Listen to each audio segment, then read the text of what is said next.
Next chapter చూడండి మనది seventh chapter పౌనఃపున్య విభజన పట్టికలు రేఖాచిత్రం ఫ్రీక్వెన్సీ డిస్ట్రిబ్యూషన్ టేబుల్స్. ఇందులో చూడండి మెయిన్గా మనకేమి ఇచ్చిండు. ఫస్ట్ చూడండి, ఈ విధంగా సమాచారం సంఖ్యాత్మకంగా వివరణాత్మకంగా లేక రేఖాచిత్రముల ద్వారా తెలుపు వివరాలను దత్తాంశము అంటారు. ఈ దత్తాంశం నుండి వివిధ రకాల వివరాలను తెలుసుకోవచ్చు. 7th క్లాస్లో కూడా డీటెయిల్స్గా ఉన్నాయి మనకు కీ పాయింట్స్, దాంట్లో బేసిక్ పాయింట్స్ ఉన్నాయి, చూసుకోవాలి. నెక్స్ట్ చూడండి కేంద్రీయ స్థానపు విలువలు. ఈ కేంద్రీయ స్థానపు విలువలు ఎన్ని ఉన్నాయి మనకు? 3 ఉన్నాయి. అంక మధ్యమం, మధ్యగతం, బహుళకం, ఈ 3 మనకు కేంద్రీయ స్థానం విలువలు.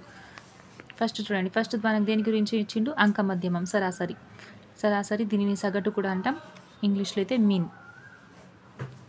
దీని యొక్క formula simple, summation of xi/n, రాశుల మొత్తం బై రాశుల సంఖ్య, ఇది అందరికీ తెలుసు. నెక్స్ట్ చూడండి, ఒక ఎగ్జాంపుల్ ప్రాబ్లం ఇచ్చిండు మనకు. ఒక యూనిట్ పరీక్షలో అశోక్ మార్కులు ఈ విధంగా ఉన్నాయి.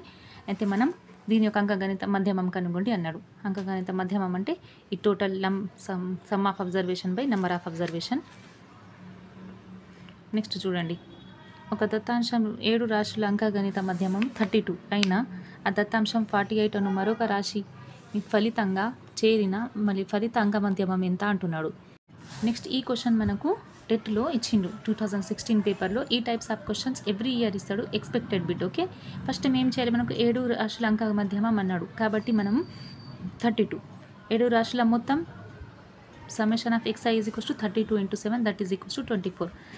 8వ రాశి అన్నాడు అంటే ఏ రాశి కలిపిండు? 48 కలిపిండు. దేంట్లో 224లో 227 అవుతుంది.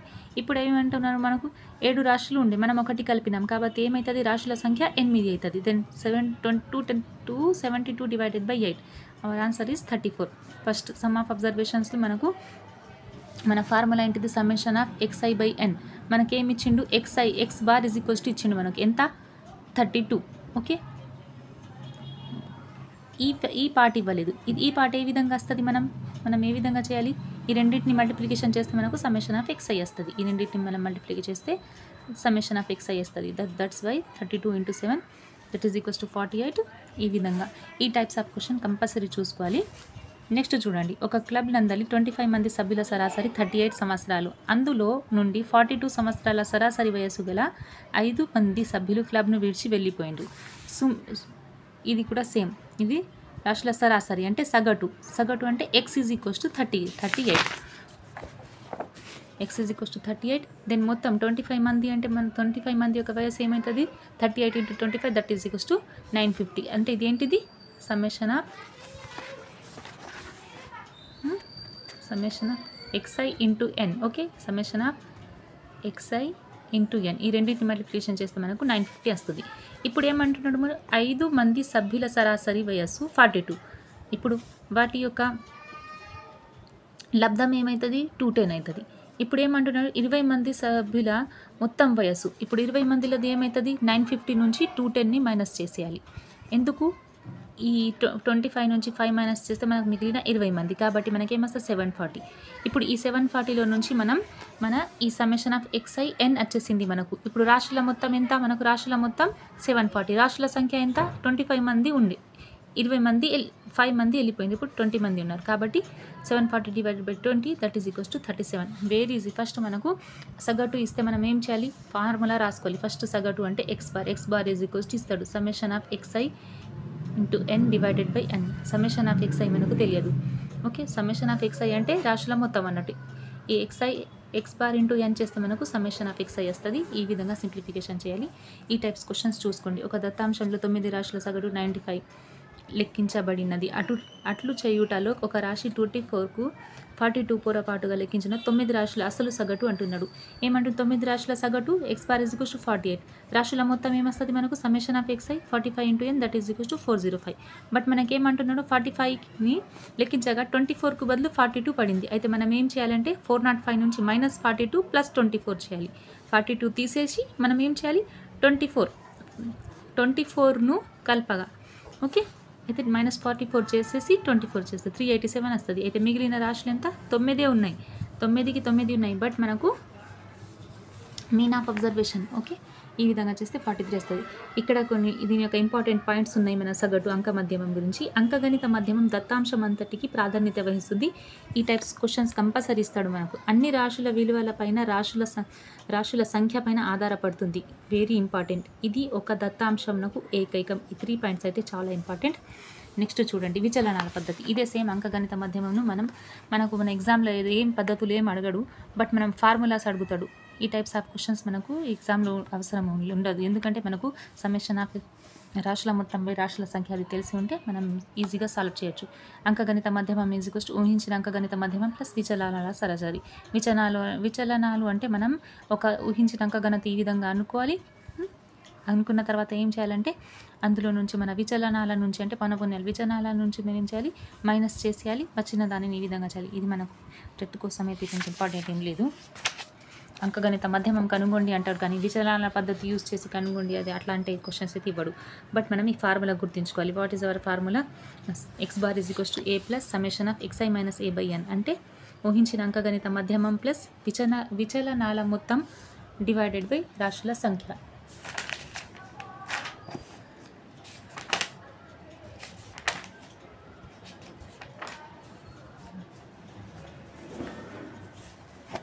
నెక్స్ట్ చూడండి మనకు ఇందులో ఈ టైప్స్ ఆఫ్ క్వశ్చన్స్ మనకు విచలనాల పద్ధతిని యూజ్ చేసి కనుగొండి అన్నాడు. ఇవేం అవసరం లేదు. ఇవి చూడండి ప్రయత్నించండి అంటున్నాడు. కింద దత్తాంశంనకు అంకగణిత మధ్యమములను అంచనా వేసి వ్రాయండి అంటున్నాడు. అంకగణిత మధ్యమం అంచనా వేసి రాయండి అంటే 35 ఊహించిన అంకగణిత మధ్యమం ఆ విధంగా రాసిండు అన్నట్టు. ఇక్కడ మనం ఊహిస్తే మనకు 28 వస్తుంది, మనకు ఎగ్జాక్ట్గా వచ్చేస్తే 29 వచ్చింది. నేను ఇది చేసిన ఆల్రెడీ.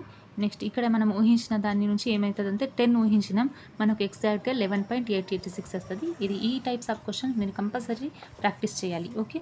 నెక్స్ట్ మధ్యగతం. మధ్యగతం అంటే ఏంటిది? కేంద్ర స్థాన కొలతల మధ్యగతము మరొక ప్రముఖ విలువ. ఓకే. మధ్యగతం అంటే మధ్యగతం అంటే మనకు మీడియన్ అంటే ఎన్. ఒకవేళ ఆ రాశుల సంఖ్య సరి సంఖ్య అయితే దాని యొక్క మధ్యగతం ఏమవుతుందంటే మధ్యలో ఉన్న విలువ మధ్యగతం అవుతుంది. ఒకవేళ బేసి సంఖ్య అయితే ఏమవుతుంది? n+1/2 అని చేయాలి. మధ్యగతం అయితే సరి సంఖ్య అయితే డైరెక్ట్గా n/2 మరియు n/2 + 1 రాశుల మధ్య. ఇక్కడ చూడండి మనకి ఏం అడుగుతున్నాడు. ఫస్ట్ మనకి ఇచ్చిన రాశులను మనం ఏం చేయాలంటే ఆరోహణ క్రమంలో రాసుకోవాలి. ఆరోహణ క్రమంలో రాసుకున్న తర్వాత చూడండి మధ్యలో ఉన్న దానిని మధ్యగతం అంటారు. చూడండి ఇప్పుడు ఇక్కడ ఏంటి 35, n = 9. కాబట్టి మనకు ఇవన్నీ ఉన్నాయి. మొత్తం టోటల్ ఎన్ని ఉన్నాయి? 1 2 3 4 5 6 7 8 9 అయితే మనకేమవుతుంది అంటే 9+1/2 రాశి. 9+1 అంటే 10/2 అంటే 5. 5th రాశి అంటున్నాడు. అంటే ఇది 5వ రాశి అంటే 35 ఈజ్ అవర్ ఆన్సర్. ఇది మీడియన్ అవుతుంది. సింపుల్. పై దత్తాంశంకు మరొక రాశి 61 కలపగా కొత్త దత్తాంశ యొక్క మధ్యగతం ఎంత? రాశుల యొక్క క్రమం రాయండి అంటున్నాడు. ఇక్కడ చూడండి 61 రాసినంత ఫస్ట్ n రాశులు ఉన్నాయి అంటే n = 10 ఉన్నాయి. 10 అంటే మనం 10/2 అంటే 10/2 10/2 + 1 అంటే 5 6 రాశులు వస్తాయి. మనకు సింపుల్ ఏం కాదు. మన సరి సంఖ్యలు ఇచ్చిండు అనుకోండి, సరి సంఖ్యలు ఉంటే మనం ఏం చేయాలి? మధ్యలో ఎట్లాగో 2 మిగులుతుంది కాబట్టి ఎన్నింటిని ప్లస్ చేసి /2 చేసేయాలి. అదే సింపుల్ మధ్యగతం, వేరేది ఏం లేదు. నెక్స్ట్ చూడండి మనకేమంటున్నాడు ఇక్కడ యొక్క మధ్యగతం. ఇవి ప్రయత్నించండి. ఇందులో యొక్క మధ్యగతం కనుగొండి అన్నాడు. ఈ మధ్యగతం ఏంటిది? ఫస్ట్ మనం ఏం చేయాలి? మనకు ఆరోహణ క్రమంలో రాశి మధ్యగతం కనుక్కోవాలి. ఇక్కడ చూడండి ఈ క్వశ్చన్ x 2x 4x రాశుల మధ్యగతం 12 అయిన ఆ రాశుల సరాసరి ఎంత అవుతుంది? మధ్యగతం 12 అయిన ఆ రాశుల సరాసరి ఎంత అంటున్నాడు. మధ్యగతం 12 అంటే మనకేంటిది? మధ్యలో ఉన్నది మన మధ్యగతం. అంటే 2x = ఎంత అవుతుంది? 12 అవుతుంది. దెన్ x = ఎంత? 6. అంటే మనం రాశులు ఎన్ని ఇప్పుడు మనకు 6 12 24. ఏమంటున్నాడు? దీని యొక్క సరాసరి కనుగొండి అంటున్నాడు. అంటే మీన్ కనుగొండి అంటున్నాడు. Mean means what? Some of observation by number of observation. ఈ టోటల్ ఈ మూడింటిని ప్లస్ చేసి /3 చేయాలి. అంతే, సింపుల్. నెక్స్ట్ చూడండి. నెక్స్ట్ ఏమంటున్నాడు మనకు? ఎక్స్ అను దత్తాంశం యొక్క మధ్యగతం 29 అయిన x విలువను కనుగొండి అంటున్నాడు. x విలువను కనుగొండి అంటున్నాడు. ఇప్పుడు ఫస్ట్ మనం ఏం చేయాలి? దీనిని మనం x విలువ దేని ఉంటుంది అంటే <29 ఉంటుంది. ఓకే. మధ్యగతము 29 అంటున్నాడు. మొత్తం ఎన్ని రాశులు ఉన్నాయి? 1 2 3 4 5 ఉన్నాయి. అయితే మనకు ఫస్ట్ మనం ఏం చేయాలి, దీనిని ఆరోహణ క్రమంలో రాసుకోవాలి. రాసుకుంటే మనకు అది 29 కన్నా తక్కువనే ఉంటుంది. నెక్స్ట్ వచ్చేసి మన బహుళకం. బహుళకం అంటే ఏంటిది, రిపీటెడ్గా ఎక్కువ సార్లు ఏ డిజిట్ వస్తుందో అది మన బహుళకం, అంతే, సింపుల్. ఇక్కడ బహుళకం గురించి ఒకటి ఉంటాయి. ఇవి ఈ టైప్స్ ఆఫ్ గమనికలు అన్నప్పుడు కంపల్సరీ చూసుకోవాలి. మనకు థియరాటికల్ క్వశ్చన్స్, అప్లైడ్ క్వశ్చన్స్లో ఇస్తాడు. చూడండి, ఒక దత్తాంశకు ఎక్కువ సార్లు పునరావృతమగు రాశిని బహుళకం అంటారు. ఇది దత్తాంశంలోని రాశుల సంఖ్యపై కానీ ప్రతి రాశి విలువపై కానీ ఆధారపడదు. ఇది ఇంపార్టెంట్, ఆధారపడదు. ఓకే, సంఖ్యాత్మక వివరణాత్మక దత్తాంశంలో రెండింటిని విశ్లేషణ చేయుటలో బహుళకం ఉపయోగిస్తుంది. సంఖ్యాత్మకంగా అంటే వివరణాత్మకంగా రెండిట్లో కూడా మనం బహుళకంని యూజ్ చేస్తారు. కొన్ని దత్తాంశంలో ఒకటి కన్నా ఎక్కువ బహుళకాలు ఉండవచ్చు, కొన్నిసార్లు ఉండకపోవచ్చు. ఇవి ఇంపార్టెంట్. ఓకే, నెక్స్ట్ చూడండి. నెక్స్ట్ అభ్యాసం 7.1 ఇచ్చిన ఒక దుకాణదారు వారంలో రోజువారీ ఇవ్వబడిన అంకగణిత మధ్యం రాశుల మొత్తమే రాశుల సంఖ్య. ఇక్కడ కూడా అంకగణిత, ఇక్కడ నెక్స్ట్ ఇది మన ఎగ్జాంపుల్ ప్రాబ్లం లాగా ఉన్నది. 8 రాశుల యొక్క అంకగణిత మధ్యమం 25, దాని విలువ 11. రాశిని తొలగించగా మిగిలిన దాని యొక్క అంకగణిత మధ్యమం అంటున్నాడు. సింపుల్. ఏమంటున్నాడు మనకు, X bar is equals to summation of xi divided by n. ఇది మన ఫార్ములా. అయితే మనకేమి ఇచ్చిండు, X bar is equals to ఎంత ఇచ్చిండు, ఎంత 25. Okay, 25 is equals to summation of xi by n. n అంటే 8. ఇప్పుడు summation of xi is equals to ఎంత మనకు 25 ఇంటూ 8. 8 5 40, క్యారీ 4, 8 2 16, 17, 18, 19, 200. ఓకే, 200. ఇప్పుడు ఏమంటున్నారు, 11 అనే రాశిని తొలగించాలి. చూడండి, ఇప్పుడు 11 మైనస్ చేసేయాలి. ఇందులో నుంచి 11 మైనస్ చేస్తే ఏమొస్తుంది, ఇక్కడ 9, 8 మైనస్ 1 అంటే 7, సారీ ఇక్కడ కూడా 9 ఉంటుంది. 9 మైనస్ 1 అంటే 8, 189 వచ్చింది. ఇప్పుడు ఒక రాశిని తీసేసినాం కాబట్టి ఇక్కడ ఎన్ని ఉన్నాయి మనకు రాశులు, 7 అయిపోతుంది. అయితే 189 డివైడెడ్ బై 7, 7 2s ఆఫ్ 14, 14 అంటే 7 7s of 49. Okay, 27 is our new సగటు, ఇంతే. నెక్స్ట్ చూడండి, 9 రాశుల అంకగణిత మధ్యం 38 లెక్కించగా కానీ అట్లు లెక్కించుటలో 72ను 27గా రాసిండ్రు. సింపుల్. 9 ఇంటూ 13 చేసుకోవాలి మనం. 9 ఇంటూ 13 చేస్తే మనకేమొస్తుంది, ఓకే, సమ్ వాల్యూ వస్తుంది. ఈ సమ్ వాల్యూ నుంచి మనం ఏం చేయాలి, -72 చేయాలి, +27 చేయాలి. ఒక రాశిని ఆల్రెడీ ఏం రాశులను మనం మైనస్ చేయాలి, ఒకటికి బదులు వేరేది రాసేసినాం కాబట్టి ఉన్న రాశులు మనకు 9. ఈ విధంగా సింప్లిఫికేషన్ చేస్తే మనకు ఆన్సర్ వస్తుంది. నెక్స్ట్ చూడండి, 5 సంవత్సరాల కిందట కుటుంబ సభ్యుల సరాసరి 25 సంవత్సరాలు. ప్రస్తుతం ఆ కుటుంబం సరాసరి 5 సంవత్సరాల తర్వాత 25 ఉన్నది. అయితే నెక్స్ట్ 5 సంవత్సరాల తర్వాత ఏమవుతుంది, 30 years, అంతే, సింపుల్. నెక్స్ట్ చూడండి, 2 సంవత్సరాల క్రితం ఒక సమూహం 40 మంది వయసులు గల సగటు 11 సంవత్సరాలు. ప్రస్తుతం ఆ సమూహం నుండి ఒక వ్యక్తి బయటకు వెళ్ళిపోయగా మిగిలిన సభ్యుల యొక్క సరాసరి వయస్సు 12 సంవత్సరాలు. అయినా వెళ్ళిపోయిన వ్యక్తి యొక్క వయస్సు ఎంత, 11 సంవత్సరాలకి ఏమంటున్నాడు, 40 మంది 2 సంవత్సరాల క్రితం అన్నాడు కాబట్టి ప్రజెంట్ ఏమవుతుంది మనకు, 40 ఇంటూ 11 + 2 చేసుకోవాలి. 2 సంవత్సరాల క్రితం అన్నాడు కాబట్టి మనం ఏం చేయాలంటే 40 ఇంటూ 11 + 2 అయితే ఏమవుతుంది మనకు, చూడండి, 40 ఇంటూ 13, 11 12 40, 14 0 0, 4 3 12, క్యారీ 1 4 1, 520. ఓకే, 520 వచ్చింది మనకి. ఏది 40 మంది సభ్యులది. నెక్స్ట్ ఏమంటున్నాడు మనకు, 40 మంది సభ్యుల నుంచి ఒకరు వెళ్ళిపోగా మిగిలిన సభ్యుల సగటు ఎంత, 12 అట. 40 నుంచి ఒకరు వెళ్ళిపోయిండ్రు అంటే మనకేమొస్తుంది, 39 ఇంటూ 12. 39 ఇంటూ 12 చేస్తే మనకి ఎంత వస్తుంది చూడండి, 39 into 12 that is equals to 468. ఇప్పుడు మనం ఉన్న దాని యొక్క మనకి ఏం కనుగొండి అంటున్నాడు, బయటకు వెళ్ళిపోయిన వ్యక్తి యొక్క వయస్సు అంటున్నాడు. ఒక ఎన్ని సంవత్సరాల వయస్సు గల వ్యక్తి వెళ్ళిపోయిందో మనకు తెలియదు కాబట్టి ఈ వచ్చిన దీని నుంచి 520 నుంచి 468 మైనస్ చేసేయాలి. ఏమవుతుంది, 2, ఇక్కడ 11 - 5 అంటే 5 అంటే 52 years ఉన్న వ్యక్తి వెళ్ళిపోయాడు. సింపుల్. ఫస్ట్ ఏం ఇచ్చాడు మనకు, 2 సంవత్సరాల క్రితం అన్నాడు కాబట్టి మనం 11 + 2 చేసుకోవాలి, 13 అవుతుంది. 13 40 మనకేమవుతుంది, ఇంతకుముందు ఉన్న 40 మంది యొక్క సగటు అది. ఓకే, 520. ఇప్పుడు ఏమంటున్నాడు మనకు, ఒక వ్యక్తి వెళ్ళిపోయాడు అయితే ఎంతమంది మిగులుతారు మనకు, 39 మంది. దీన్ని 39 ఇంటూ 12 చేయాలి, 468. 520 నుంచి ఈ 468 తీసేయాలి, 52 ఈజ్ అవర్ ఆన్సర్. నెక్స్ట్ దత్తాంశాలు అంకగణిత మధ్యమము నుండి వాని విచలనాల పద్ధతి నుంచి. ఇది విచలనాల పద్ధతి అంత అవసరం లేదు. చూడండి, ఇక్కడ ఇంపార్టెంటే ఎక్స్ప్లెయిన్ చేస్తాను, అన్నీ ఎక్స్ప్లెయిన్ చేయండి. నెక్స్ట్ ఏమంటున్నా చూడండి, 25 అను విలువ నుండి దత్తాంశంలోని n రాశుల విచలనాల మొత్తం 25 అయినా 35 అను రాశి యొక్క నుండి విచలనాల మొత్తం 25 అయిన ఆ దత్తాంశం యొక్క అంకగణిత సగటు ఎంత అంటున్నాడు. సేమ్ 30 అవుతుంది. రాశుల యొక్క మధ్యగతం ఎంత అంటున్నాడు. మధ్యగతం అంటే మనం ఆరోహణ క్రమంలో మార్చేసి రాయాలి. ఆరోహణ క్రమంలో ఉన్న రాశులు మధ్యగతము 15 అయినా ఎక్స్ విలువలను కనుగొండి అంటున్నాడు. ఆరోహణ క్రమంలోనే ఉన్నాయి ఆల్రెడీ. మధ్యగతము ఏమంటున్నాడు 15. కాబట్టి మనం ఏం చేయాలి 1 2 3 4 5 6 7 3 మైనస్ ఎక్స్ మైనస్ 3 = 15 చేయాలి. దెన్ ఎక్స్ మనకు 18 వస్తుంది అంతే. నెక్స్ట్ చూడండి రాశుల బహుళకం అంటే ఈజీనే. ఇక్కడ చూడండి ఐఎంపీ టెట్లో ఇచ్చిన లాస్ట్ టైం ప్రీవియస్ ఇయర్స్లో ఇచ్చిన క్వశ్చన్స్ ఇక్కడ ఉన్నాయి. కొన్ని రాశుల బహుళకం ఎక్స్ దత్తాంశంలోని అన్ని రాశుల నుండి 3 తీసివేయగా కొత్త దత్తాంశం బహుళకం ఎంత అంటే ఏమంటే కొత్త బహుళకం కూడా మనకి ఏమవుతుంది x - 3 అవుతుంది. సింపుల్.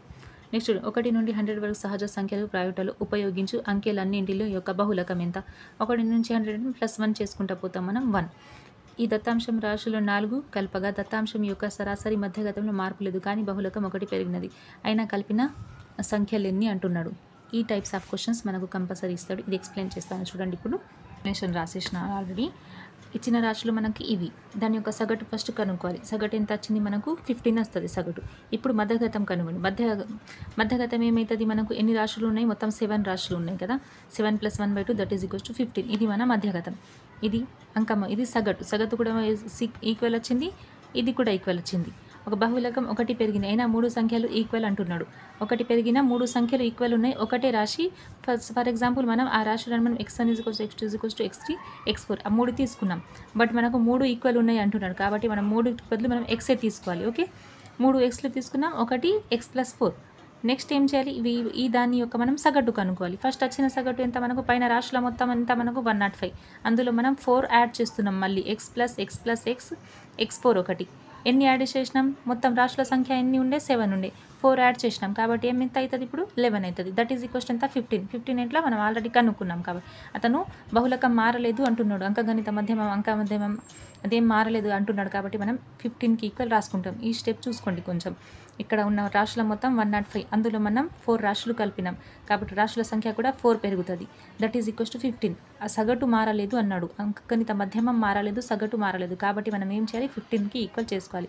సింప్లిఫికేషన్ చేస్తే మనకు 3x + x4 = 165 - 105 that is equals to 60. Then 3x + x + 4 = 60. But 4 సంఖ్యలలో వరుసగా 1 పెరిగింది అంటున్నాడు. 4 సంఖ్యలలో 4వది పెరిగింది, మిగతా 3 అన్నీ ఈక్వలే ఉన్నాయి అంటున్నాడు.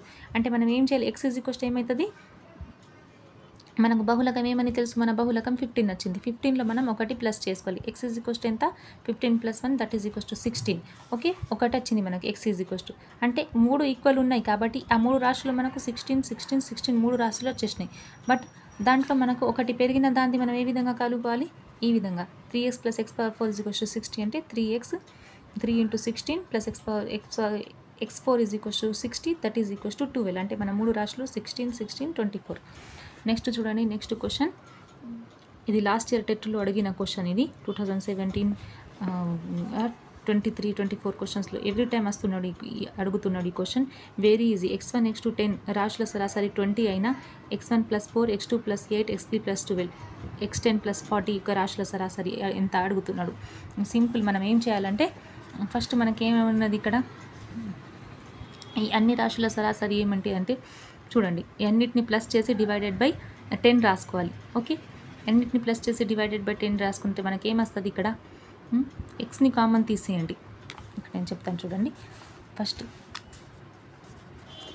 మనకేమన్నాడు, ఈ అన్నింటి రాశుల సరాసరి సగటు అంటే x1 + x2 + x10 x1 + x2 + x3 dash up to x వరకు x10 డివైడెడ్ బై 10 రాశులు ఉన్నాయి. దట్ ఈజ్ ఈక్వల్స్ ఎంత అట మనకు 20 అని ఇచ్చిండ్రు ఆల్రెడీ. ఇక్కడ చూడండి x1 + 4 x2 + 3 ఈ విధంగా ఉన్నాయి కదా. మనకు 4 టర్మ్స్ బయటకు తీసుకోరండి. 4 టర్మ్స్ బయటకు తీసేస్తే మనకి ఏం మిగులుతుంది, ఫస్ట్ x టర్మ్స్ పక్కకు రాసుకోండి. x1 x2 x3 dash x10 వరకు రాసుకోండి. మళ్ళీ ఏం రాసుకుంటారు, మళ్ళీ x4 పదాలు x4 4 + 8 + 12 ఇవి ఎక్కడి వరకు ఉన్నాయి, 40 వరకు ఉన్నాయి. డివైడెడ్ బై ఎంత మనకు, డివైడెడ్ బై 10 రాశులు ఉన్నాయా, 40 అంటే 10 రాశులు ఉన్నాయి. ఓకే, ఇప్పుడు దీన్ని సెపరేట్గా రాసుకోండి. x1 + x2 + dash 10 divided by 10 దీన్ని సెపరేట్గా రాసుకోండి. దీని నుంచి మనం 2 కామన్ తీసేస్తే మనకి ఏమొస్తుంది చెప్పండి. 2 కామన్ తీసేస్తే 2 + 8 + డాష్ డాష్ అప్ టు 2 కాదు 4 కామన్ తీసేస్తే మనకి ఏమొస్తుంది 1 to 10 వరకు వచ్చేస్తుంది. ఇదెంత డివైడెడ్ బై 10. ఓకే, ఈ 10 4 1 4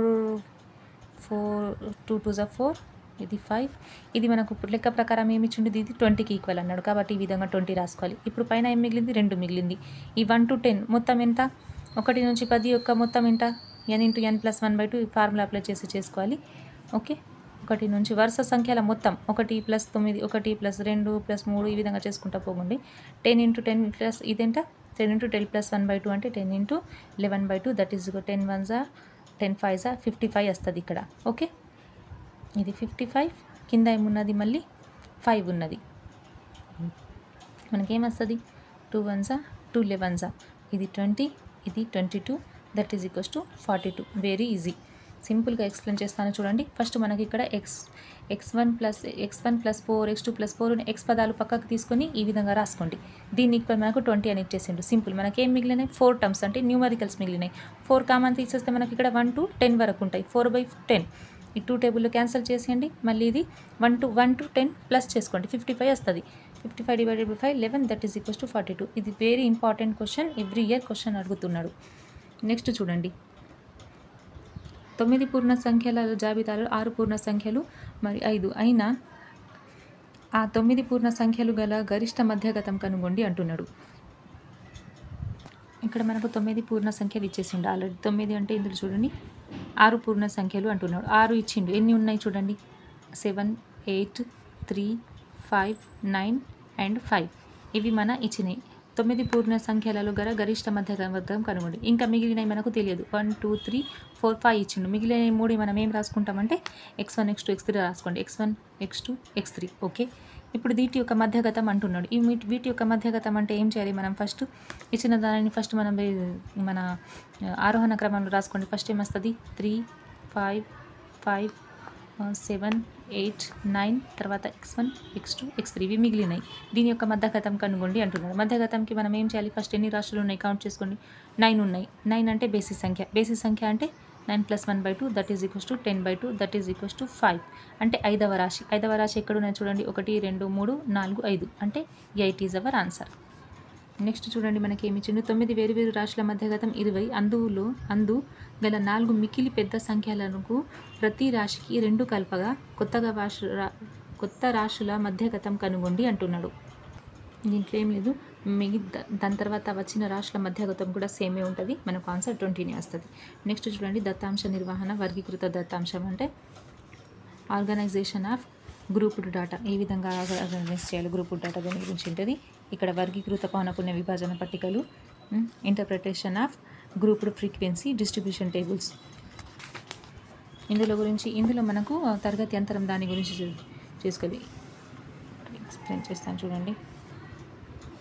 ఇక్కడ చూడండి, ఇవి అవధులు మరియు హద్దులు ఏ విధంగా అంటారు. ఇక్కడ డెఫినేషన్ ఉంది, ఎక్స్ప్లెయిన్ చేస్తాను. అవధులు మరియు హద్దులు.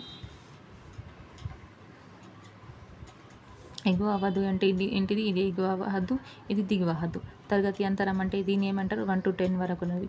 దీన్ని మనం క్లాస్ ఇంటర్వెల్ అంటాం. ఎగువ హద్దు ఏమవుతుంది మనకు 10.5 మన ఎగువ హద్దు అవుతుంది. దిగువ హద్దు 0.5 అవుతుంది. ఇక్కడ 10 నుంచి ఈ 11 to 20 మధ్య గల తరగతులు అంటారు. ఈ తరగతిని మనం 11 to 20 మధ్యలో ఉన్న తరగతిలోని ఇక్కడ హద్దులు. ఓకే, ఇక్కడ చూడండి మనకు తరగతి నిజావధులు.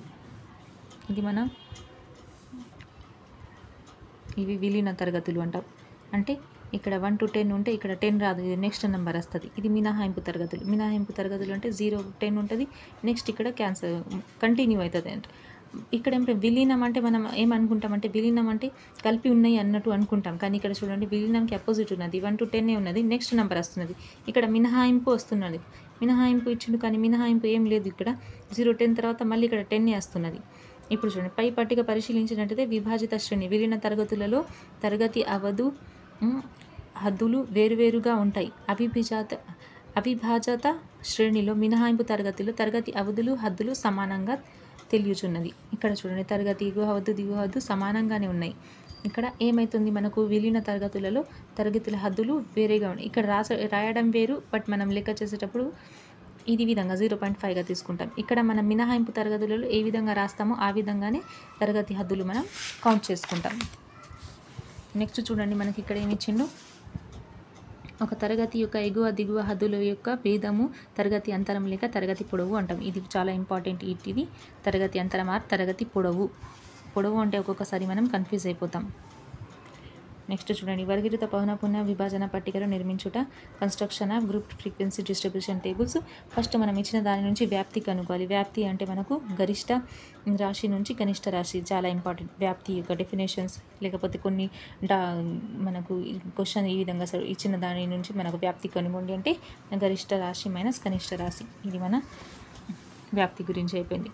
నెక్స్ట్ చూడండి, ఇక్కడ ఏమి ఇచ్చిండు మనకు, ఇంపార్టెంట్ ఏరియాసే ఎక్స్ప్లెయిన్ చేస్తాను, వేరేది. వర్గీకృత పౌనఃపున్య విభాజనం యొక్క లక్షణాలు అంటున్నాడు. ఇప్పుడు చూడండి, ఇది దత్తాంశంలకు కొన్ని అనువైన చిన్న చిన్న సమూహాలుగా విభజిస్తుంది. 5 to 10 అను తరగతిలో 5ను తరగతి యొక్క దిగువ హద్దుని, 10ని ఎగువ హద్దుని, అప్పర్ లిమిట్, ఇది లోయర్ లిమిట్ అని, దీన్ని అప్పర్ లిమిట్ అని అంటారు. 1 to 10, 10 to 20 ఈ తరగతిలో ప్రతి తరగతి యొక్క ఎగువ దిగువ అవధులు రెండును అదే తరగతికి చెందుతాయి. కానీ సమ్మిళిత తరగతులు అంటే ఇంక్లూజివ్ క్లాస్ ఇంటర్వెల్స్ ఉంటాయి కదా, అందులోకి చెందదు. నెక్స్ట్ తరగతిలో ప్రతి ఒక్క తరగతి దిగువ అదే తరగతికి చెందుతుంది, కానీ ఎగువ అవధి చెందదు. అంటే దిగువ అవధి మనకు ఇదే తరగతికి చెందుతుంది, కానీ ఎగువ అవధి ఏమవుతుంది, నెక్స్ట్ దానికి మనం ఒకవేళ 9 to 10 కన్నా ఎక్కువ మార్కులు వచ్చిన వాళ్ళని ఎక్కువ పెట్టాలి అంటే మనకు ఈ టేబుల్లో ఈ తరగతిలో పెట్టాలి. ఇక్కడ మనం ఒకవేళ 10 కూడా వస్తే దీంట్లో పెట్టద్దు, 10 కూడా వస్తే మనం ఇందులోనే పెట్టాలి. కావున వీటిని మినహాయింపు తరగతులు అంటారు. ఒక తరగతి యొక్క ఎగువ అవధి తర్వాత తరగతి దిగువ అవధి సరాసరి మొదటి తరగతి అవుతుంది, ఎగువ హద్దు అవుతుంది. అదే రాశి తర్వాత యొక్క దిగువ హద్దు అవుతుంది. మినహాయింపు తరగతులు హద్దులు సమానం, కానీ సమ్మిళిత తరగతులు హద్దులు సమానం కాదు. ఒక తరగతి యొక్క ఎగువ దిగువ హద్దుల భేదము ఆ తరగతి యొక్క అంతరము అంటారు. ఓకే, ఇది ఎగువ హద్దు దిగువ హద్దు యొక్క భేదం మనం ఏమంటామంటే క్లాస్ ఇంటర్వెల్ అంటాం, సరాసరి లేదా మార్కు అంటాం. వెరీ ఇంపార్టెంట్ ఇది. నెక్స్ట్ చూడండి, ఇక్కడ ఈ విధంగా మనకి టైం సేమ్ క్వశ్చన్స్ అట్లా ఇవ్వడు. చూడండి, ఇక్కడ ఏమంటున్నాడు మనకు, తరగతి మార్కులు అనగా తరగతి మధ్య విలువ, దిగువ ఎగువ హద్దుల సరాసరి. తరగతి మార్కు కూడా అంటాం దీన్ని. తరగతి పొడవు, తరగతి అంతరం, తరగతి మార్కు. ఈ పాయింట్ చాలా ఇంపార్టెంట్. లాస్ట్ ఇయర్ ప్రీవియస్ టెట్లో డిఎస్సిలో అడిగిండు, మార్కు అని ఇచ్చిండు. మార్కు అని ఇచ్చేస్తే అందరు కన్ఫ్యూజ్ అయిపోయింది ఎక్కడి నుంచి వచ్చిందబ్బా అని. ఇది తరగతి క్లాస్ ఇంటర్వెల్, క్లాస్ మార్కు, తరగతి పొడవు, ఇదన్నీ దీనికి ఈక్వల్. అంటే ఏంటి తరగతి మార్కు అంటే దిగువ ఎగువ హద్దుల సరాసరిని మార్కు అంటాం, అంతే క్లాస్ ఇంటర్వెల్. నెక్స్ట్ హైట్ మధ్యగతం. నెక్స్ట్ సంచిత పౌనఃపున్యం క్యుములేటివ్ ఫ్రీక్వెన్సీ టేబుల్. ఇందులో మనం అడిగే క్వశ్చన్స్ ఎక్స్ప్లెయిన్ చేస్తాను, ఏవి టైప్స్ ఆఫ్ క్వశ్చన్స్ ఇస్తున్నాడో. ఇక్కడ చూడండి, మనకి ఏమి ఇచ్చిన ప్రయత్నించండి అంటూ. ఆరోహణ సంచిత పౌనఃపున్యం డాష్కు సంబంధం కలిగి ఉంటుంది అంటే ఎగువ హద్దుకు ఆరోహణ. ఓకే, అవరోహణ సంచిత పౌనం దిగువకు సంబంధం అని కలిగి ఉంటుంది. ఇక్కడ చూడండి, తరగతి ఇది పౌనఃపున్యం. పై దత్తాంశాల పౌనఃపున్యం మొత్తం రాశుల సంఖ్య, చివరి తరగతి యొక్క ఆరోహణ సంచిత పౌనఃపున్యము ఎంత అంటున్నారు. ఆరోహణ సంచిత పౌనఃపున్యం అంటే మనం కింది నుంచి కలుపుకుంటూ రావాలి, అవరోహణ అంటే పైనుంచి కలుపుకుంటూ రావాలి. రాశుల చివరి తరగతి ఆరోహణ సంచిత పౌనఃపున్యం అవుతుంది. ఇక్కడ చూడండి, ఎల్సిఎఫ్ పౌనఃపున్యం ఇచ్చిండు. ఈ తరగతులు ఇవి ఆరోహణ సంచిత పౌనఃపున్యం అంటే మనం ఏం చేయాలి, 12 తర్వాత 27. ఇక్కడ ఫస్ట్ ఇచ్చిన పౌనఃపున్యాన్ని రాసుకోండి. ఓకే, పౌనఃపున్య విద్యార్థుల సంఖ్య, ఉన్న విద్యార్థుల సంఖ్య 12, 27 ఈ విధంగా రాసుకున్న తర్వాత ఏమవుతుంది మనకు, ఇది పౌనఃపున్యంలో విద్యార్థుల సంఖ్య, ఇది ఆరోహణ సంచిత పౌనఃపున్యం 75, 63, 48, 21 ఈ విధంగా.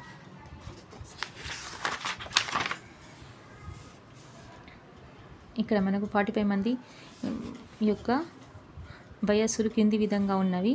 అయితే 6 తరగతులు ఉండునట్లు వర్గీకృత పౌనఃపున్య విభాజనము తయారు చేయండి అంటున్నాడు.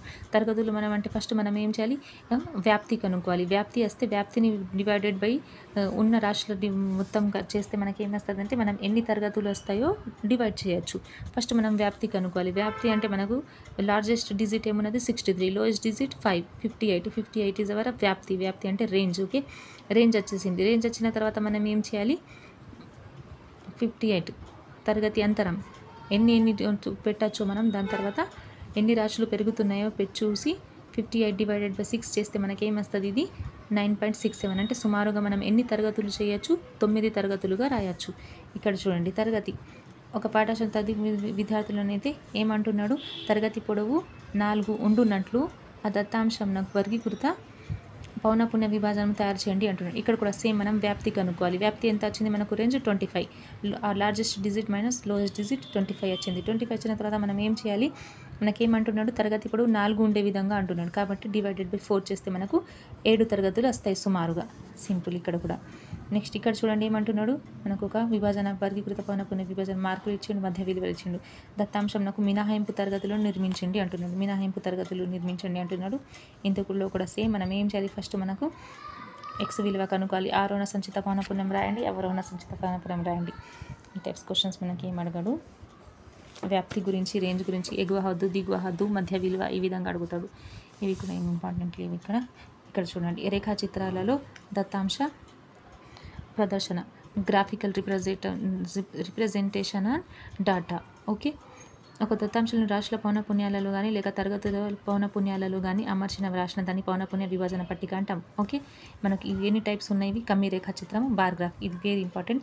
బార్ గ్రాఫ్ అంటే ఏంటిది, ఇక్కడ మనకి ఏముంటుంది, సమాన మధ్య దూరాలు కలిగి సమాన వెడల్పులు పౌనపున్యాలు అనుపాతంలో పొడవులు కమ్మీలతో దత్తాంశంను చూపు రేఖాచిత్రంను కమ్మి రేఖాచిత్రం అంటారు. డెఫినేషన్స్ అడగచ్చు. ఓకే, పక్క కమ్మి పరిశీలించండి అంటున్నాడు. ఇక్కడ కమ్మి అంటే ఏంటిది, మనకు ఇవి ఇచ్చిన దీర్ఘచతురస్రాలు. ఓకే,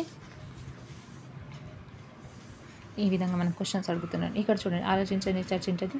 ఒక కమ్మి రేఖాచిత్రంలో అన్ని కమ్మీలు ఏముంటాయి, వెడల్పులు సమానం ఉంటాయి. అంటే ఇవి వెడల్పులు అన్నిటికీ సమానం ఉంటాయి. పొడవులు ఇచ్చిన డాటాను బట్టి పెరుగుతూ ఉంటుంది. వెడల్పులు సమానం. ఒక కమ్మి రేఖాచిత్రంలో ప్రతి కమ్మి యొక్క పొడవు మిగిలిన కమ్మి పొడవులపై ఆధారపడి ఉంటుంది. అట్లాంటిది ఏం ఉండదు. ఇది ఉండదు. ఉంటుందా అంటే ఉండదు. ఓకే, ఏదైనా ఒక కమ్మీలో చేసిన మార్పు మిగిలిన కమ్మీలలో మార్పును కలుగజేస్తుందా అంటే లేదు. దీంట్లో చేసిన మార్పు దీనికే డిపెండెంట్, దేనిపైన ఏం ఎఫెక్ట్ పడదు. ఏ సందర్భంలో నిలువు కమ్మీ లేక అడ్డు కమ్మీ రేఖాచిత్రాలను ఉపయోగిస్తాము, మనం ఇష్టం వచ్చినప్పుడు మనం నిలువుగా కూడా రాసుకోవచ్చు, అడ్డంగా కూడా రాసుకోవచ్చు. మన ఇచ్చిన డాటాను బట్టి మనం ఇష్టం ప్రకారం రాసుకోవచ్చు, దాంట్లో ఏం కండిషన్ లేదు. నెక్స్ట్, వర్గీకృత పౌనపున్య విభాజమునకు రేఖాచిత్రము అంటున్నాడు.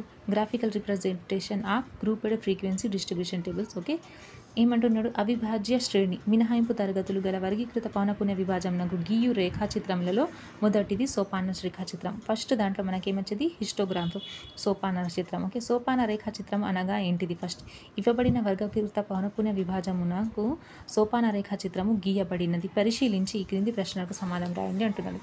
ఇది మన సోపాన రేఖాచిత్రం, హిస్టోగ్రామ్. ఓకే, ఏ విధంగా వస్తుంది హిస్టోగ్రామ్, ఈ పౌనపున్యాలు ఇచ్చిండు మనకు. ఇవి మన తరగతి అంటే 10కి ఏమొచ్చింది మనకు 3 వచ్చింది, 20కి 5, ఇక్కడ 5 మధ్యలో. ఈ విధంగా ఇప్పుడు ఏమంటున్నాడు, మనకు రేఖాచిత్రంలో ఎన్ని తరగతి అంతరాలు ఉన్నాయి, ఎన్ని తరగతి అంతరాలు ఉన్నాయి మనకు 10. ఓకే, 10 వరకు. దీర్ఘచతురస్రాల పొడవులు దేనికి అనుపాతంలో ఉన్నవి, దేనికి అనుపాతంలో ఉన్నాయి అవి, దీర్ఘచతురస్రాల పొడవులు దేనికి అనుపాతం, అవి మన తరగతి అంతరాలు పౌనపున్యాలానికి అనుపాతంలో ఉంటాయి. అన్ని దీర్ఘచతురస్రాల వెడల్పు ఇక్కడ ఇచ్చిండు మనకు ఆన్సర్ 10 ఉన్నాయి. ఇప్పుడు ఏమంటున్నాడు, యొక్క పొడవులు దీర్ఘచతురస్రాలచే సూచించబడిన పౌనపున్యములకు అనుపాతంలో ఉన్నవి. అన్ని తరగతుల అంతరములు సమానములు కావున వాటిని సూచించు దీర్ఘచతురస్రాల వెడల్పులు కూడా సమానం. ఈ దీర్ఘచతురస్రాల వెడల్పును అన్ని వెడల్పులు సమానం ఉంటాయి. ఇది ఒకటి చూసుకోండి. రేఖాచిత్రంలోని ఏ 2 దీర్ఘచతురస్రాలైనా పరస్పర స్థానభ్రంశం చేయవచ్చా అంటే చేయరాదు. అలాంటి స్థానభ్రంశం ఏం చేయరాదు. ఎందుకంటే ఇక్కడ మనం 10 తీసుకుంటాం, 10కి మనకి ఎంత రావాలి, 5 రావాలి, 3 రావాలి. ఈ 10 ఇటు పక్కకు 3కి వచ్చేస్తే అంటే మనకు మొత్తం మన టేబుల్ మొత్తం కరెక్ట్ ఇన్ఫర్మేషన్ సేకరించిన వాళ్ళు కాదు, కాబట్టి రాంగ్. నెక్స్ట్ చూడండి, ప్రయత్నించండి అంటున్నాడు. ఇక్కడ ఏమి ఇచ్చిండు మనకు, ప్రక్క సోపాన రేఖాచిత్రములు పరిశీలించి ప్రశ్నలకు జవాబు రాయండి. ఈ సోపాన రేఖాచిత్రము ఏ సమాచారణకు సూచించింది, ఏ సమాచారం ఉన్నది ఇక్కడ చూడండి, మనకు టీవీ చూసే వారి సమయం, విద్యార్థుల సంఖ్య, దీని గురించి. ఆ విద్యార్థులు ఏ సమయంలో టీవీ చూస్తున్నారో అది ఇచ్చిండు. ఏ తరగతి నందు గరిష్ట సంఖ్యలో విద్యార్థులు గలరు, ఏ తరగతిలో ఉన్నారు చూడండి, ఇక్కడ విద్యార్థుల సంఖ్య 5వ తరగతిలో ఉన్నారు. ఎంతమంది విద్యార్థులకు 5 గంటలు లేక అంతకన్నా ఎక్కువ సమయం టీవీ ఇస్తున్నారు, ఎంతమంది విద్యార్థులకు 35 + 5 = 55 మందికి. ఎంతమంది విద్యార్థులపై సర్వే నిర్వహించబడింది, ఎంతమంది విద్యార్థులపై అంటే 100 మందిపై. నెక్స్ట్ సోపాన రేఖాచిత్రం నిర్మాణం. ఈ విధంగా నిర్మాణం చేయాలి. దీని గురించి ఉన్నది ఎక్స్ప్లెనేషన్. నెక్స్ట్ చూడండి, ఇక్కడ పౌనఃపున్యం సాంద్రత. సాంద్రత అంటే ఏంటిదంటే ఒక తరగతి పౌనఃపున్యం డివైడెడ్ బై ఆ తరగతి పొడవు ఇంటూ దత్తాంశంలోని తరగతుల కనిష్ట పొడవు అంటున్నాడు. ఇది ఇంపార్టెంట్. దీర్ఘచతురస్రం పొడవు పౌనఃపున్యం సాంద్రత అని అంటాం. దీర్ఘచతురస్రం పొడవు పౌనఃపున్య సాంద్రత, ఇది ఇంపార్టెంట్. నెక్స్ట్ ఇంకేం లేదు ఇక్కడ, ఇది ఏ విధంగా కనుక్కోవాలి అన్నది. పౌనఃపున్య బహుభుజి ఫ్రీక్వెన్సీ పాలిగాన్. పౌనఃపున్య బహుభుజి అంటే ఏం లేదు, దీంట్లో మనం పౌనఃపున్యం సేమ్ అదే ఉంటుంది. దీంట్లో మనం మధ్య విలువలను జాయింట్ చేసుకుంటూ స్కేల్ తోటి గీయబడిన ఒక లైన్, ఓకే, స్కేల్ తోటి గీయబడిన దాన్ని మనం ఏమంటారు, పౌనఃపున్య బహుభుజి అని అంటాం. పౌనఃపున్య వక్రరేఖ అంటే మనం దీన్ని పెన్ తోటి ఈ విధంగా డ్రా చేస్తే అది వక్రరేఖ అవుతుంది. సింపుల్. ఇక్కడ చూడండి, ఆలోచించండి, చర్చించండి. ఏమి దత్తాంశాలని మొదటి తరగతి ముందు తరగతి లేనిచో బహుభుజను ఎట్లు పూరించగలవు అంటే 0గా తీసుకోవాలి. ఓకే, ఒక దత్తాంశం యొక్క సోపాన రేఖాచిత్రం పౌనఃపున్య బహుభుజుల వైశాల్యాలు సమానము ఎట్లు అంటే 2 రేఖాచిత్రాల మధ్య విలువలు మనపై ఆధారపడి ఉంటుంది. అది నెక్స్ట్ పౌనఃపున్య బహుభుజి నిర్మాణము ముందుగా సోపాన రేఖాచిత్రం నిర్మించలేమా అంటే నోడండి, మనకు ఏం అవసరం లేదు. మనం అది చేయకపోయినా కూడా మనం సోపాన రేఖాచిత్రం గీయగలం. నెక్స్ట్ విభాజిత శ్రేణి అవర్గీకృత పౌనఃపున్య విభాజనకు పౌనఃపున్య బహుభుజిని గీయగలమా అంటే లేదు. నెక్స్ట్ ఇక్కడ పౌనఃపున్య బహుభుజి ఏ విధంగా నిర్మాణ సోపానాలు ఉన్నాయి ఇక్కడ చదువుతారు చూడండి. తరగతి మధ్య విలువను గురించవలను. ఫస్ట్ మధ్య విలువలను తీసిన తర్వాత దత్తాంశం సోపాన రేఖాచిత్రం నిర్మించి ప్రతి సోపానం యొక్క వెడల్పుల మధ్య బిందువులు ఇవి సోపానం అంటే ఇవి మన దీర్ఘచతురస్రాలు. సింపుల్గా చెప్పాలంటే వీటి యొక్క మధ్య విలువలను పాయింట్స్గా గుర్తించి దాన్ని ఏం చేయాలంటే మనం తరగతి యొక్క ముందు తరగతి తర్వాత తరగతులు ఊహించిన పౌనఃపున్యం 0గా తీసుకొని తరగతి మధ్య విలువలను గుర్తించవలను. ఈ విధంగా గుర్తించాలి. నెక్స్ట్ చూడండి, పౌనఃపున్య బహుభుజి యొక్క ముఖ్య లక్షణాలు ఇవి ఇంపార్టెంట్. విభాజిత అవిభాజిత దత్తాంశముల పౌనఃపున్య బహుభుజుల వలె సూచించవలెను. తరగతి మధ్య విలువ x అక్షంపై సంబంధించిన పౌనఃపున్యాలను y అక్షం పైన గుర్తించి పౌనఃపున్య బహుభుజిని నిర్మించాలి. తరగతి మధ్య విలువలను x అక్షం పైన, పౌనఃపున్యాలను y అక్షం పైన తీసుకోవాలి.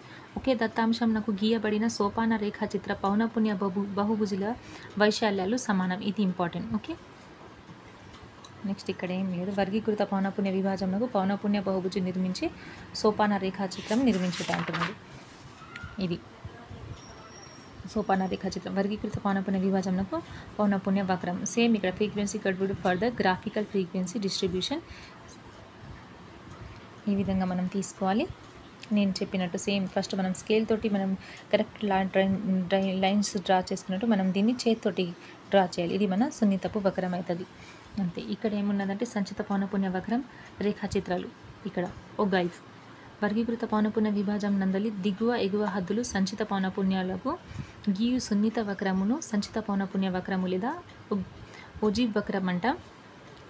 ఒక అవిచ్ఛిన్న శ్రేణి యొక్క సంచిత పౌనఃపున్య వక్రం నుండి దత్తాంశంలోని ఏదైనా ఒక హద్దు వరకు లేక ఒక హద్దు నుండి దత్తాంశం చివరి వరకు ఎన్ని రాశులు కలపవచ్చో తెలుసుకోవచ్చు. నెక్స్ట్ ఇదేంటిది, ఆరోహణ సంచిత పౌనఃపున్య వక్రము less than cumulative frequency table.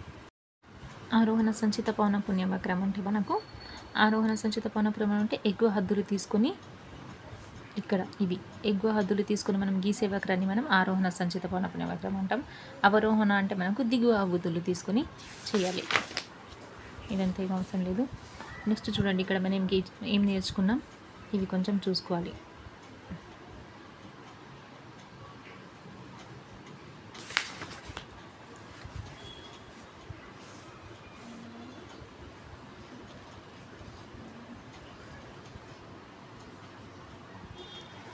Next chapter చూడండి, జామితీయ పటాల అన్వేషణ. Every year 1 question from this topic. Okay, జామితీయ పటాల అన్వేషణ. నెక్స్ట్ చూడండి, ఇందులో సర్వసమానత్వం, సమానం గురించి ఇచ్చింది, సమాన ఆకారాల గురించి, షేప్స్ ఇక్కడ ఇవి సర్వసమాన ఆకారాలు చూడాలి ఇక్కడ. కావున జామితీయ పటాలు ఒకదాన్ని మరొకటి పూర్తిగా కప్పివేసిన పటాలను సర్వసమానాలు అంటారు. ఇవి మొత్తం ఒకదానిపై ఒకటి మనం పెట్టినప్పుడు మనకు కింద ఏమైనా ఉన్నదా అన్నట్టు తెలియకపోతే అవి మనకు సర్వసమాన పటాలు అని అంటాం. కూడా సేమ్ నెక్స్ట్ ఇది ప్రపోర్షన్స్. ఇక్కడ ఏమంటున్నాడు మనకు కొంత పోలిక ద్వారా మూడవ తగ్గింపు అసలు పటం పోలి ఉందని చెప్పగలం. ఇక్కడ చూడండి ఈ దాంట్లో ఏమంటున్నాడు మనకు ఇవి రెండు కొంచెం తగ్గింపు సేమ్ ఉన్నది అని చెప్పవచ్చు. అంటే అసలు వస్తువు ఎంత ఉన్నది 4 ఉన్నది, 4/3 నిష్పత్తిలో ఉన్నది. నెక్స్ట్ అసలు వస్తువు యొక్క వెడల్పు ఎంత 4. దీన్ని ఏం చేసిండు తగ్గింపు 3లోని తగ్గింపు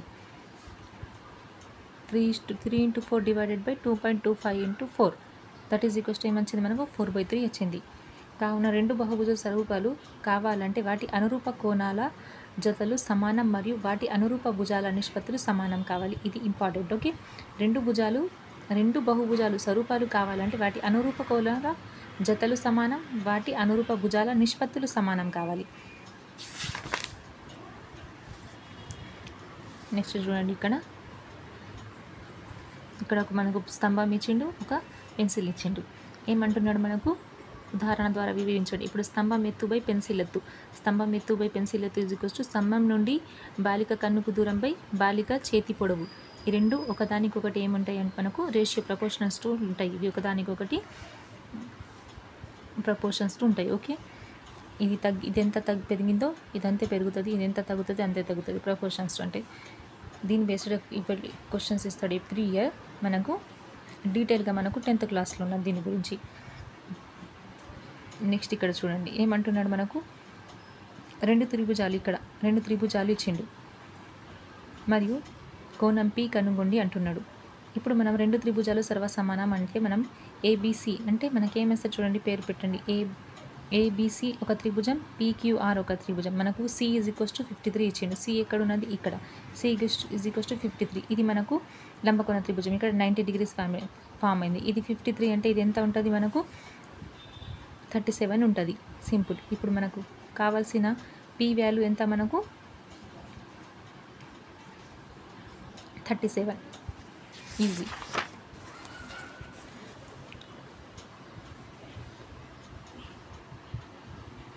టూ ఇంటూ 4 ఎంత పెరిగిందో వైశాల్యం అంటున్నాడు. 2 × 2 అంటే 4 చదరపు మీటర్ పెరిగింది. ఇక్కడ కూడా 2 × 2 అంటే 16.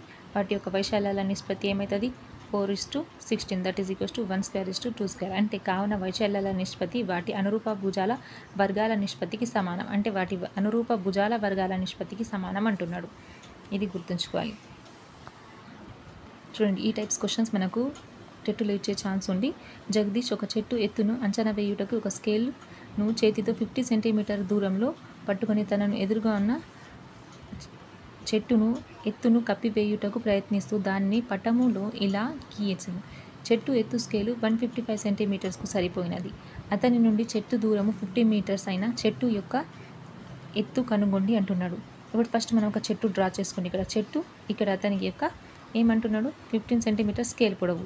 అతని కన్ను నుంచి ఇతనికి దూరం ఎంత ఉన్నది 50 సెంటీమీటర్.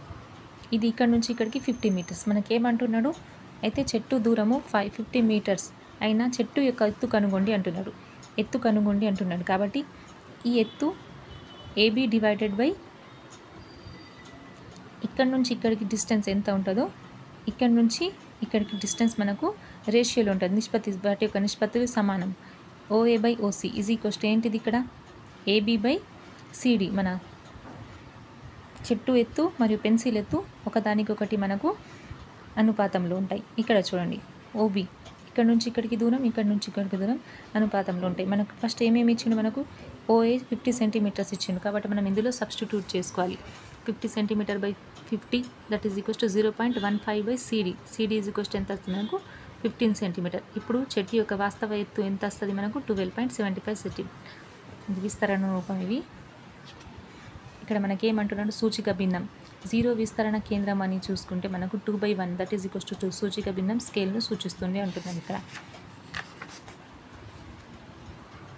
ఇక్కడ చూడండి ఇది ఇంపార్టెంట్ క్వశ్చన్. ఒక ఇనుప కమ్మి 7 స్తంభాలపై పటంలో చూపినట్లు ఉంచబడింది. ఏ 2 స్తంభాల మధ్య దూరమైన 1 కిలోమీటర్కి సమానం మరియు చివరి స్తంభం ఎత్తు 10.5 సెంటీమీటర్స్ 10.5 మీటర్స్ అయిన అన్ని స్తంభాల ఎత్తులను కనుగొండి అంటున్నాడు. ఇక్కడ నేను చూడండి ఇక్కడ రాసుకున్నాను. ఇప్పుడు ఏమంటున్నాడు ఇక్కడ నుంచి ఇక్కడికి మనకు H1, ఇది H2, H3 అన్నీ మనకు 7 స్తంభాలు ఉన్నాయి. అయితే ఇక్కడ నుంచి ఇక్కడికి దూరం ఎంత 1 మీటర్ అంటున్నాడు. లాస్ట్ స్తంభం యొక్క పొడవు 10.5 సెంటీమీటర్. అయితే ఏమంటున్నాడు మనకు అన్ని స్తంభాల యొక్క పొడవులు కనుగొండి అంటున్నాడు. అయితే ఇక్కడ మనకు h1 స్తంభం కావాలంటే మనకి ఏం చేయాలి, ఇక్కడ నుంచి ఇక్కడికి డిస్టెన్స్ ఎంత 1/7. మొత్తం ఎన్ని ఉన్నాయి మనకు స్తంభాలు 7. లాస్ట్ స్తంభం ఎత్తు ఎంత 10.5. ఈ విధంగా చేసుకుంటూ పోతే మనకు లైన్గా అన్ని స్తంభాల ఎత్తులు వస్తాయి. ఫస్ట్ స్తంభం ఎత్తు 1.5. నెక్స్ట్ సెకండ్ది చూడండి, సెకండ్ది ఏ విధంగా వస్తుంది మనకు, ఈ 2 మీటర్స్ తీసుకోవాలి. 2/7 × 10.5 దట్ ఈజ్ ఈక్వల్స్ ఏమొస్తుంది చూడండి, 7 1 7 1 7 7 5 2.5 అంటే 2 5 2 10 క్యారీ 2 1 2 3. ఓకే, ఈ విధంగా మనకు అన్నీ కనుక్కోవచ్చు. ఇది ఇంపార్టెంట్ ప్రాబ్లం. నెక్స్ట్ ఇక్కడ ఏమేమి ఇంపార్టెంట్ లేవు. సౌష్ఠవం అంటే ఏంటిది, సిమ్మెట్రీ. ఎటువంటి పటాలు సౌష్ఠవ పటాలు అని అంటాము. మరి ఈ పటాలు ఖచ్చితంగా అర్థం పటాలు కావాలంటే ఒక రేఖ ఈ విధంగా ఒక సౌష్ఠవం అంటే మనం ఒక పటాన్ని సగానికి మనం కట్ చేసినప్పుడు లేకపోతే సగానికి దానిపైన గీత గీసినప్పుడు ఆ రెండు ఒకదానికొకటి ఏకీభవించాలి. ఏకీభవిస్తే మనం ఏమంటాం, ఆ పటాలు సౌష్ఠవక్షంలో ఉన్నాయి, అది సౌష్ఠవ పటాలు అని అంటాం. ఎన్ని టైప్స్ ఆఫ్ సౌష్ఠవాలు ఉంటాయో దీని గురించి ఇచ్చిండి ఇక్కడ చూడండి. భ్రమణ సౌష్ఠవం అంటే మనం ఇక్కడ పట్టి మనం దీన్ని తిప్పినప్పుడు మళ్ళీ ఎక్కడికైనా త్రిభుజం ఆగినప్పుడు అది ఒకటే సౌష్ఠవంలో ఉంటుంది. దీన్ని మనం భ్రమణ సౌష్ఠవం అని అంటాం. ఇక్కడ చూడండి, ఒక దీర్ఘచతురస్రానికి 2 సౌష్ఠవాక్షాలు ఉన్నాయి. ఆ దీర్ఘచతురస్రం పూర్తిగా ఒక భ్రమణం చేసిన 2 సార్లు తొలి స్థితికి పోలిన స్థితిలోకి వస్తుంది. ఈ సంఖ్య 2కు సమానం. కావున భ్రమణ సౌష్ఠవం ఎంత, దీర్ఘచతురస్రంకి భ్రమణ సౌష్ఠవం 2. ఈ భ్రమణ సౌష్ఠవాక్షాలు గీయండి అని కూడా ఇస్తాడు మనకు. సమద్విబాహు ఈ లాస్ట్ టైం టెట్లో పేపర్ 1లో ఈ టైప్ క్వశ్చన్ ఇచ్చిండు. చూడండి, సమద్విబాహు త్రిభుజంకి ఎన్ని ఉంటాయి, సౌష్ఠవ రేఖలు ఎన్ని గీయొచ్చు అని ఇచ్చిండు క్వశ్చన్. 2 ఉంటాయి. దీర్ఘచతురస్రంకి కూడా 2, సమబాహు త్రిభుజంకి 3, నెక్స్ట్ చతురస్రంకి 4 ఉంటాయి, వృత్తంకి ఇన్ఫినిటీ ఎన్నైనా గీయచ్చు. బిందు సౌష్ఠవం అంటే ఏంటిది, ప్రక్కపటం చూసినప్పుడు ఏమనిపిస్తుంది మనకు, పై నుండి కిందకి చూసినా కింది నుండి పైకి చూసినా ఒకే విధంగా ఉంది, లేదా ఏ 2 వ్యతిరేక దిశలను నుండి చూసినా ఒకే విధంగా కనిపిస్తుంది. దీనిని మనం ఏమంటాం, బిందు సౌష్ఠవం అంటాం. ఈ ఆల్ఫాబెట్స్లో ఎన్ని లెటర్స్ బిందు సౌష్ఠవాన్ని పాటిస్తాయో చెప్పండి అని క్వశ్చన్స్ అడుగుతాడు. సౌష్ఠవం యొక్క అనువర్తనాలు, మనం ఉపయోగించే అనేక వస్తువులు కనీసం ఏదో ఒక విధంగా సౌష్ఠవాన్ని కలిగి ఉంటాయి. యంత్రాల ద్వారా ఉత్పత్తి అయ్యే చాలా వస్తువులు సౌష్ఠాన్ని కలిగి ఉంటాయి. ఈ ఉత్పత్తి వేగాన్ని పెంచుతుంది. దీని యొక్క uses, applications of symmetry. Okay, ఇక్కడ ఏమంటున్నాడు మనకు, అమరికపై అన్ని సర్వసమాన పటాలు లేదా ఒకే పటం మరియు దాని ప్రతిబింబాలు కొంత వైశాల్యంపై ఖాళీ లేకుండా అతిక్రమణ లేకుండా ప్రక్కని అమర్చడం ద్వారా రూపొందించబడినది. దీనిని మనం ఏమంటామంటే క్రమబద్ధమైన తాపటం అంటాం. దీన్ని మనం టెస్సాలేషన్ అంటాం. నెక్స్ట్ ఇక్కడ చూడండి ఏమంటారు, ఈ అమరిక ఏర్పరచుటకు పంచభుజాలు, దీర్ఘచతురస్రాలు, చతురస్రాలు మరియు సమబాహు త్రిభుజాలు ఉపయోగించడం జరిగింది. ఏ టెస్సాలేషన్ అయినా ఆకృతుల ద్వారానే రూపొందిస్తారు. ఎన్ని టైప్స్ ఆఫ్ టెస్సాలేషన్స్ ఉన్నా మనకు ఏ ఆకృతులు వస్తాయి, దాంట్లో దీర్ఘచతురస్రం, పంచభుజి, చతురస్రాలు మరియు సమబాహు త్రిభుజాలు వస్తాయి. నెక్స్ట్ చూడండి, ఈ 8.2లో రేఖా సౌష్ఠవం లేని అక్షరాలు ఇవి EFGH ఆల్ఫాబెట్స్. ఒక సౌష్ఠవం కలిగినవి ఇవి. 2 సౌష్ఠవాలు HIOX, 2 కన్నా ఎక్కువ సౌష్ఠవాలు ఉన్నాయి OX. ఏ అక్షరాలు భ్రమణ సౌష్ఠవాన్ని కలిగి ఉంటాయి. ఓకే, ఏ అక్షరాలు బిందు సౌష్ఠవాన్ని. ఈ విధంగా చూసుకోండి ఆన్సర్స్. నెక్స్ట్ చూడండి, లాస్ట్ మనం ఏం నేర్చుకున్నాం, ఒకే ఆకారం మరియు ఒకే పరిమాణం గల ఆకారాలను సర్వసమాన ఆకారాలు, పరిమాణాలు వేరైనను ఒకే ఆకారం గల పటాలను స్వరూప పటాలు అంటారు. మనం సర్వసమాన లేదా స్వరూప పటాలు జరిపినా, భ్రమణం చేసినా లేదా తిప్పినా అవి మనకు వస్తాయి. అలాగే నిలిచి ఉన్నట్టు కనిపిస్తుంది. పటాల సౌష్ఠవంను కలిగి ఉండొచ్చు లేదా ఉండకపోవచ్చు. సౌష్ఠవం 3 రకాలుగా ఉంటుంది, బిందు సౌష్ఠవం, రేఖా సౌష్ఠవం, భ్రమణ సౌష్ఠవం. ఇది ఇంపార్టెంట్. దీంతో మనం 8th చాప్టర్ కంప్లీట్ అయింది.